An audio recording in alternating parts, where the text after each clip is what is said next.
You're going to start. Hi, welcome to our wrap-up interview at TCT Asia Pacific 2019. My name is Bill Fearon from Stanford University in California, and to my right is Dr. S.J. Park, the director of TCT Asia Pacific, who also was the moderator of the session that we're going to be talking about. And we're joined by Dr. Jung-Min An, also from Asan Medical Center, Dr. Nils Johnson from University of Houston in Texas, and Dr. Bon-Kwon from Seoul National University.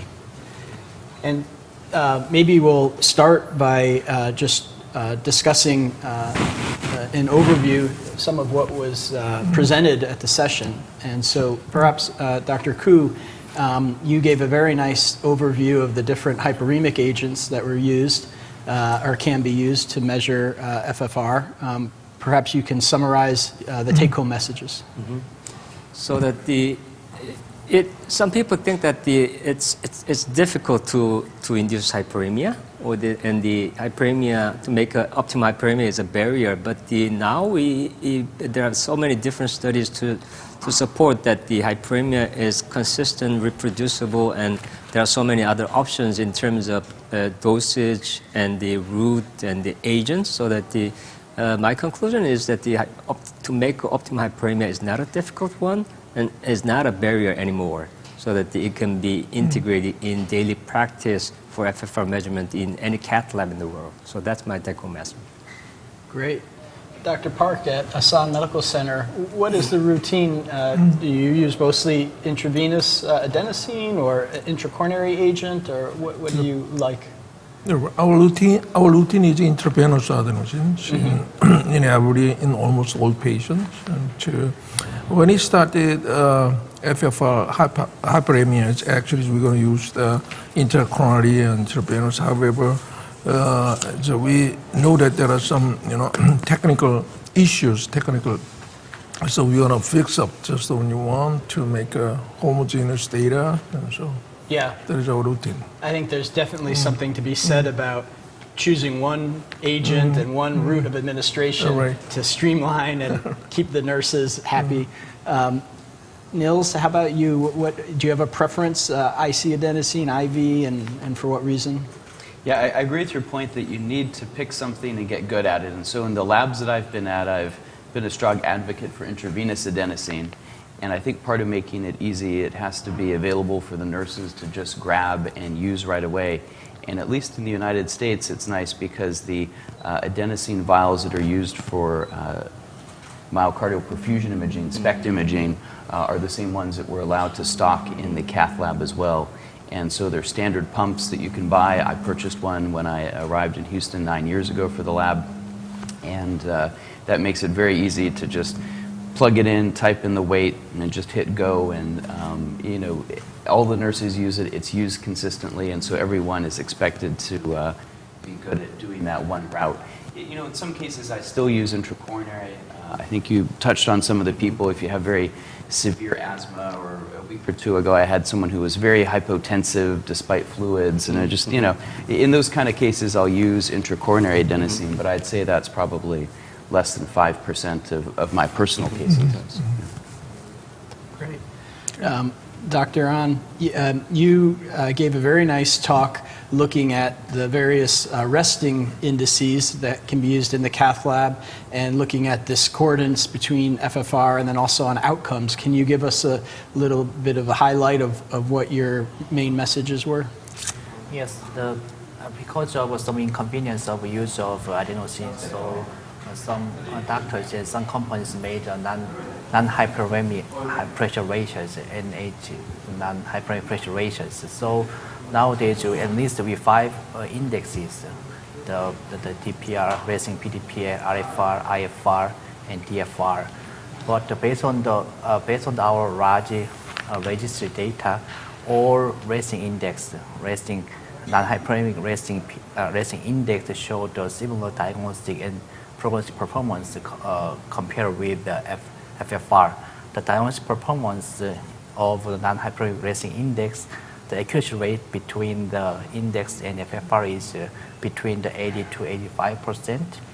So between the such index, non-hyperemic, the pressure ratios, so numerically and statistically identical. Accuracy rate is more than 97%. AUC curve is 0.99. So this means the numerically identical, scientifically identical. So there is some difference between the FFR and non-hyperemic pressure ratios, but among the non-hyperemic pressure ratios, there is no difference regarding the diagnosis performance and prognosis performance. So select any index you can use you can use. So this is my message. Yeah. And what about the idea of using a hybrid approach? What were your findings or take-home message about that? Yes. Personally, I believe FFR is a golden standard. So I measured FFR in almost all cases, but in some conditions, the hyperemia is not in some conditions, making the hyperemia is not easy. Then non-hyperemic index can be used in such environment. And another way is a hybrid approach. So if we use the plus minus 0.02 range of cutoff value, if you apply the adenosine only, then accuracy rate between the FFR and non-hyperemic pressure ratio is more than 90%, up to 92 or 93%. So we can save the adenosine use up to 70%. So it could be a good compromise between the inconvenience of making hyperemia and increasing the accuracy of non-hyperemic pressure ratios. Great. In terms of concept of IFR, the non-hyperemic index, is give us a lot of concept changes, practice changes, right? Just Dr. An talking about the synergetic, almost more than 70% of cases we didn't do. To be honest, we don't need a hyperemic FFR. So, what do you think, Nils, in the United States, you two? In your practice, what is your preference? Yeah, I must say, when I skip hyperemia, it's probably in a small minority of cases that already have very large resting gradients. I can remember a case from just last week when you put the wire down and it's 0.65, and you say, all right, I guess I could give adenosine and it would get even lower, but you know what, I think I've understood enough, and you can move the wire around and really understand where that gradient comes from because it's so big already. I must say in my own practice that when I've gone to the effort of taking out a wire and putting it down the vessel and doing all of that, it's by that point the nurses have the adenosine set up and it's quite easy to go anyway, and so I rarely avoid it except in those cases where I've already understood the answer for large gradients. I must admit I haven't yet personally gone towards a hybrid approach, and that just probably reflects the ease with which we can do IV adenosine in our cath lab. So one thing I agree with Nils, and I think in the United States overall there has been a shift to some of the resting measures because of the perceived ease of use, but again, I would argue that if you're going to take the time and the expense and the small risk of putting a wire down a vessel, getting the gold standard is really critical. And I think there's currently the wealth of data supporting FFR makes it the gold standard. And so I would still give adenosine. By the time we have the wire down, the adenosine is ready. And so I still give it. I think the concern about the extra time and the side effects of intravenous adenosine, in my opinion, are a little bit overplayed. I don't find that many patients really. And if you're concerned about that, intracoronary adenosine can be given, and it's quicker and no side effects. So for my feeling, I still favor that. So that we all are a little bit biased, right? So that as we are so accustomed to use any of hyperemic agents, so that for us it's not a burden at all.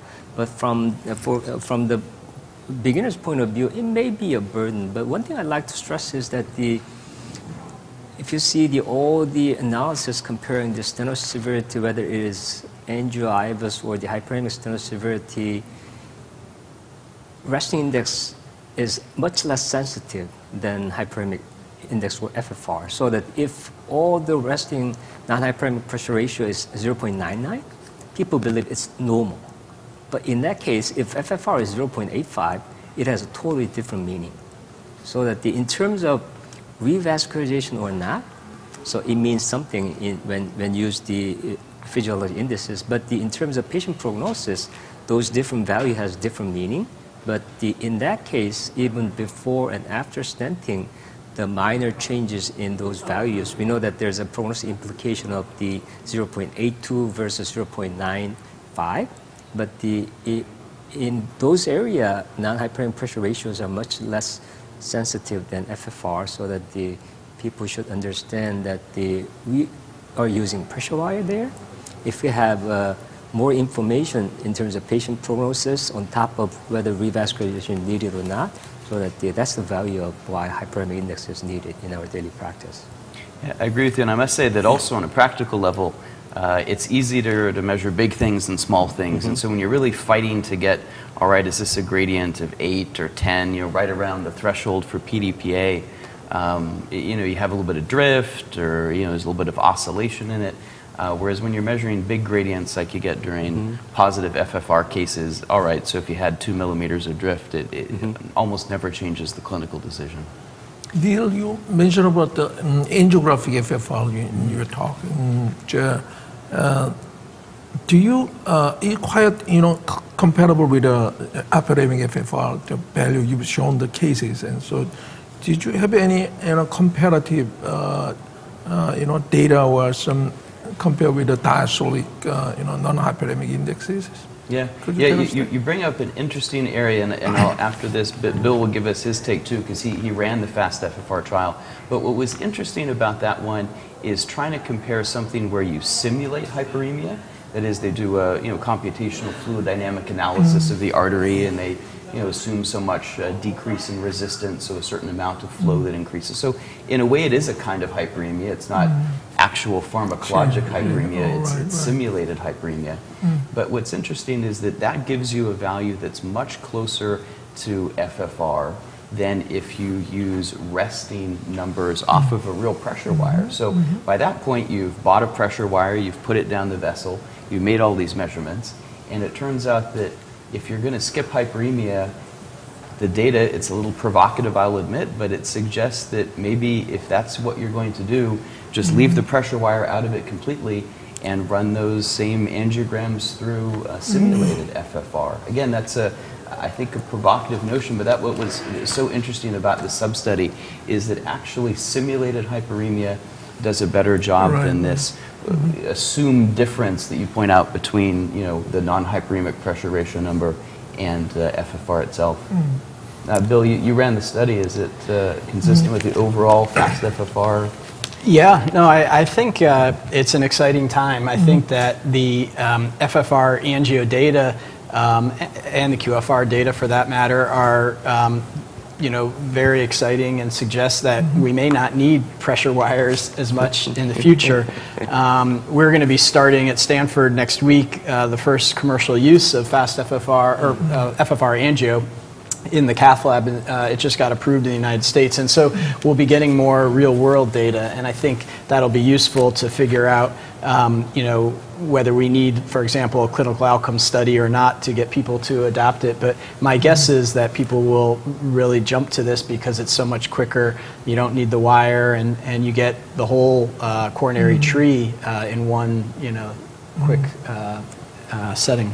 Just and I think it's a reason morphology concern, just the two view summation with a different view summation, and adding the contrast injections may have a more hyperemic situation. True. Yeah, right. In a way, it may be kind of what's happened with echo and aortic stenosis a little bit. Like originally, all of those studies were done invasively. You cross the valve, you measure the gradients, and then now people have said, well, okay, for most of the cases, echo is all right.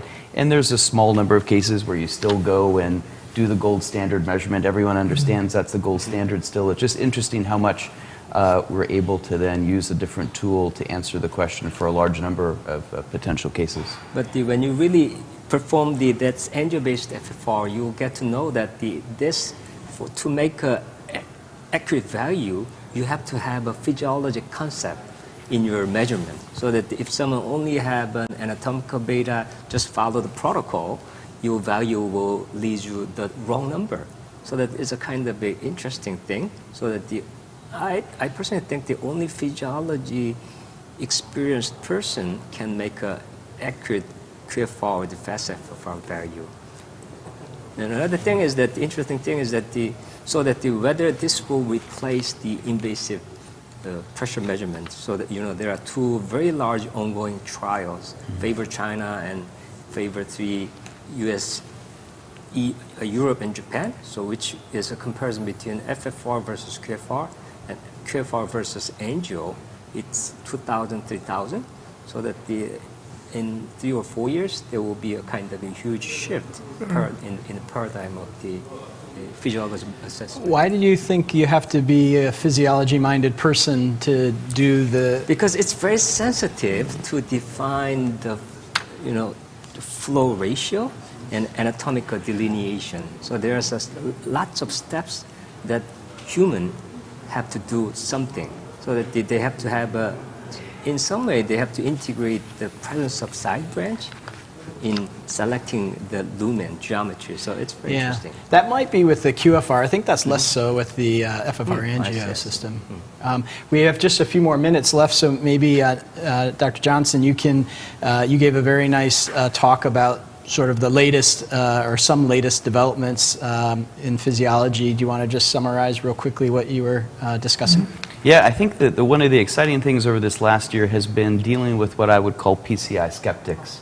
I don't know if we're all interventionalists, so we're not PCI skeptics, but you have them in your departments. You've met them, of course, people who are like, well, what are we really doing with all these stents and stable patients? Can't we just use medical therapy? It doesn't affect hard outcomes. So until someone has medically refractory angina, why are we even taking these patients to the cath lab? And so that's also been actually reflected, I think, by what the guidelines say. And the guidelines have also been quite skeptical about PCI to reduce, what you call hard endpoints, cardiovascular death and myocardial infarction. And so the analysis that we did earlier this year was putting together 3 large trials. We took FAME-2, which was a trial of FFR-guided PCI versus medical therapy, and we took COMPARE-ACUTE and PROMULTI, 2 trials that had STEMI patients who had their culprit vessels treated, but then had non-culprit disease that was evaluated with FFR. And by putting all of those studies together with a large length of follow-up, we were able then to completely move away from revascularization as an endpoint. So while all of those studies used it as part of their composite endpoint, it came, I think, under criticism after the trials. And so we said, hey, let's make it simple. Let's get rid of revascularization. Let's just focus on cardiovascular death and myocardial infarction. And when you pool all that data together, you see, I think, for one of the first times that FFR-guided PCI versus medical therapy reduces hard endpoints, and it reduces it by a fairly large amount. The absolute event rate after 5 years was about 6%, which means that you only need to treat about 18 patients in order to prevent 1 death or myocardial infarction. I mean, a number needed to treat of less than 20, I think, is very acceptable for something that also helps many patients with angina relief as well. So I think many times we focus on telling people, well, I'll help your angina, I'll make you feel better. But at the same time, I think we're preventing a lot of future heart event rates. What was intriguing too about the data is that the events that largely get prevented are spontaneous myocardial infarctions. And this comes back to a lot of the work that your group has done on associations between FFR values and vulnerable plaque features, and the kind of mechanical stresses that FFR is a very precise marker for. And so just like if you go to IKEA and you see those chairs and the machine is pressing on the chair and it has that little counter, you can always press on a chair once or twice, but 1,000 times, 10,000 times, eventually the chair is going to break. And I think the same thing holds true for very vulnerable plaques, that every heartbeat they're getting stressed by the mechanical forces. And so I think it's an interesting way of linking up several different things: imaging, plaque morphology, vulnerable plaques, as well as physiologic forces on it itself. So the practical issues, the last 3, you briefly still, FFR is very, standard tool in terms of to define, clinical ischemic prevention. However, still the penetration is not so big, and so what do you think? So how could you make a more generalized, FFR practice in the? Yeah, I mean, I think that we heard a lot of, or one of the main themes of the talks today was about methods of simplifying it. And so the different wires that are available and the techniques that are being used now to simplify FFR and simplify hyperemia and measuring resting indices and hybrid approaches. And then, of course, the non-invasive FFR CT and other techniques. I think all of these things are going to continue to increase the use of physiology, and then more data too, of course, will help to generate confidence that using physiology is going to improve outcomes. So yeah, I think this has been a great discussion, and it was a great session today. Thanks to the organizers of TCT Asia Pacific and Dr. Park for his leadership, and thank you for listening. Great.